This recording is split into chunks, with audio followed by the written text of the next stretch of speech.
Et salut tout le monde, on se retrouve aujourd'hui pour un nouveau BO3, je suis en compagnie d'Atoms. Salut tout le monde.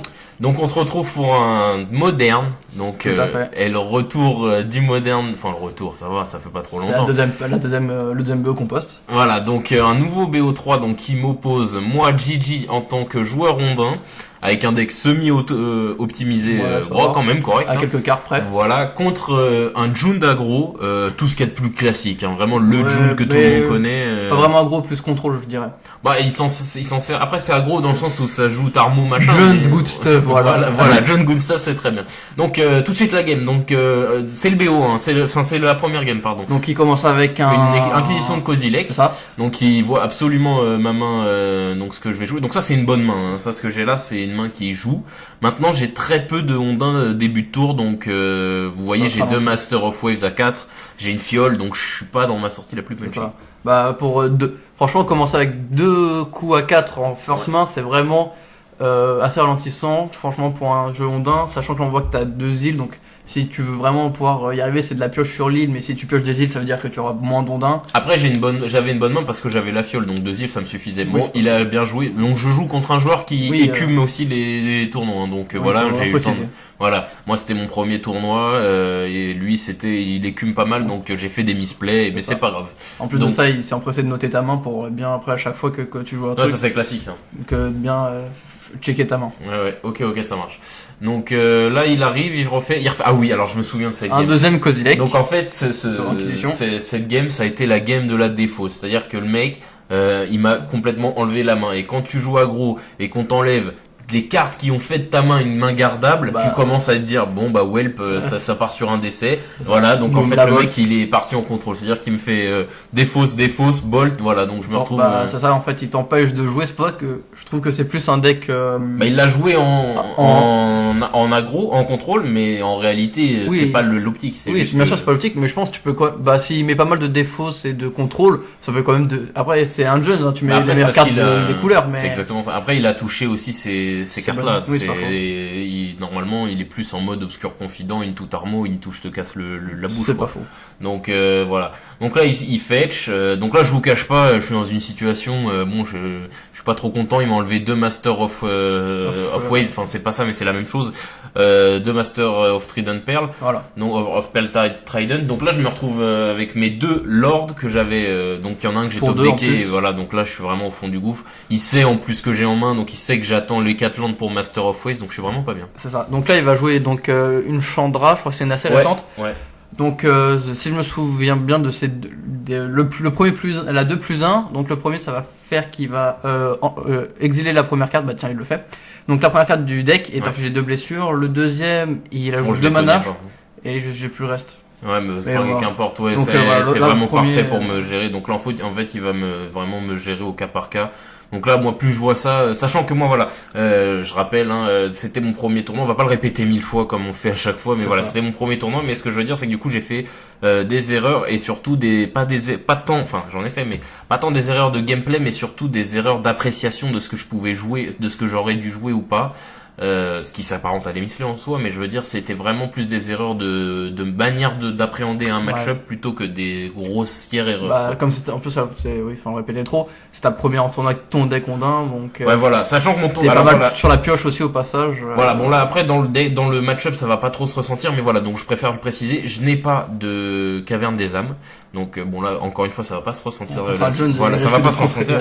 Voilà, mais j'ai pas de Caverne des âmes, j'ai pas de Kira et j'ai Kira pour le coup. Ouais, Kira c'est gênant. Kira clairement ça a été gênant, sachant que moi à la place des Kira, je joue une carte qui est beaucoup moins bien, c'est la Souveraine Ondine qui était bien à l'époque, mais qui avec l'évolution du metagame, et Kira est beaucoup mieux à des années-lumière. Après Kira il coûte 4 non, il coûte 3, mais ça donne une défense talismanique d'un premier sort sur toutes mes bêtes. C'est voilà, contre June là tu vois par exemple la Bolt elle passe pas, le Coral Command il aurait pas passé non plus. Sauf s'il a décidé juste de me défausser, mais voilà, s'il peut me bolter, il peut me bolter à 2, j'aurais pas fait. Pour coup, Kira aurait été bien. Ouais. Donc Kira là, il manque, et puis il y avait quoi d'autre que j'avais pas de vraiment critique, Mutavolt, et j'ai que 2 revendiqués, pas revendiqués, mais revendication par la mer. Non, pas justement, mais celui à 2, mer envahissante, voilà. J'en ai que 2, normalement c'est 4. Voilà, c'est ça les vraies grosses choses que je n'ai pas. Tout le reste c'est un Ondin des plus classiques. C'est ça. Et encore une fois, un Mutavault, c'est juste une question de créature en plus, quoi. Ouais, voilà. Donc voilà, donc là il joue Liliana, Liliana Vess, non du voile. Du voile, c'est la meilleure, celle pour 3 de Innistrad. Donc là il fait son +1, on se défausse mutuellement des cartes, sauf que lui il est dans une position qui l'avantage clairement. Tout à fait. Il a deux plaines sur le board, donc qui s'en fout de défausser des landes sur le long terme, enfin des cartes, donc là il me termine avec la bête. En plus avec Chandra qui se détruit, le Chandra qui va lui enlever des cartes du deck, il est vraiment dans l'optique où c'est pas grave. Et en plus de ça, je remarque qu'il vient de jouer donc le Limon Nécrophage, donc d'autant plus que dans le cimetière, c'est vraiment pas dérangeant, il va manger son cimetière, le tien, il a vraiment de quoi faire quoi. Donc là on arrive à une situation contre Liliana qui est horrible, c'est-à-dire je suis sur la draw, je suis obligé de jouer la carte que je pioche chaque tour, parce que sinon il me la défausse le tour d'après. Donc voilà, je suis arrivé, voilà, donc en fait j'hésitais à me dire est-ce que je garde la Lille en main pour pour bluffer que j'ai un truc. Mais ça sert à rien puisque le tour d'après il peut me faire défausser ma carte. Donc j'arrive dans une situation, voilà, j'ai plus de cartes en main, j'ai 6 landes et chaque draw va être perdu ou invoqué. Et si elle est invoquée, il a des bolts et des contrôles. Donc là il a la game en main. Il a la game totalement en main. Il a posé son set. Il a plus qu'à me boxer la tête avec son Limon Nécrophage qui va grandir et qui va gagner des lives. Bref, la game est plus ou moins perdue. Tout à fait, donc en plus même Chandra ça va l'aider à te mettre des petits coups hein. Ouais bien sûr. Donc là il level up, donc là il mange ton cimetière. Il mange mon cimetière pour mettre des buffs avec le limon. Là je me rappelle que je disais je sais pas trop pourquoi je la garde, je la continue cette game. En vrai là je sais plus pourquoi, peut-être que j'attendais un annonciateur démarrer pour blink out sa bête. Mais voilà, je suis nul donc c'était pas la peine. Oui, je pense que l'annonciateur aurait été t'aurait permis de durer un ou deux tours. Voilà, de survivre, mais après c'est dans l'optique où il pioche pas une bolt ou une connerie qui peut encore me tuer. Donc voilà, j'ai gardé aussi parce que voilà, ce qu'il faut savoir aussi dans Magic, quand tu sais que la game est perdue, mais que t'es en match compétitif, le mieux c'est quand même de faire durer la game le plus longtemps possible pour voir un maximum ce que le mec joue pour la suite du BO. Surtout sur le premier match. Ouais, voilà, pour voir un maximum qu'est-ce qu'il joue, qu'est-ce qu'il fait, machin, parce que c'est pas parce que le match-up le deck en soi, vous le connaissez, il y a toujours des subtilités propres à la personne qui le joue. C'est ça. Typiquement, lui, en voyant jouer Ondin, même si c'était grillé d'avance avec des pochettes bleues et un tapis, mais il l'a pas remarqué, le mec. Et mais voilà, ce que je veux dire, par exemple, voilà, mon Ondin, on peut dire, il a Ondin, il a Caverne, il a Muta, machin. Bah non en fait, parce que mon deck c'est mon deck à moi et Gigi il a pas le budget d'avoir tout ça. Donc, parce que je pense t'aurais pu.